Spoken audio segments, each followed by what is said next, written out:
Chapter 4, Sloka 14. Naman karmani limpanti. Naman karmani limpanti. Naman karmani limpanti. Name karma phale spriha. Name karma phale spriha. Name karma phale spriha. Naman karmani limpanti. Name karma phale spriha.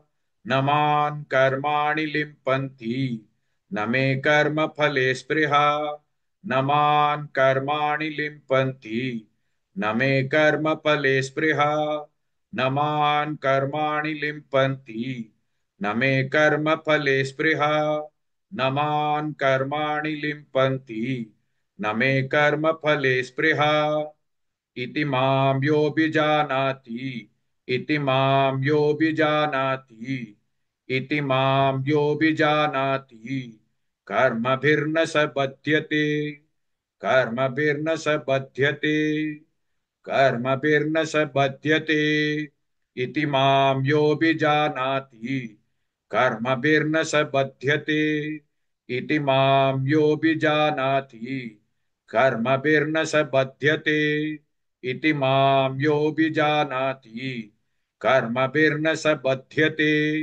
इति मां योऽभिजानाति कर्मभिर्न स बध्यते इति मां योऽभिजानाति कर्मभिर्न स बध्यते न मां कर्माणि लिम्पन्ति न मे कर्म फले स्पृहा इति मां योऽभिजानाति कर्मभिर्न स बध्यते.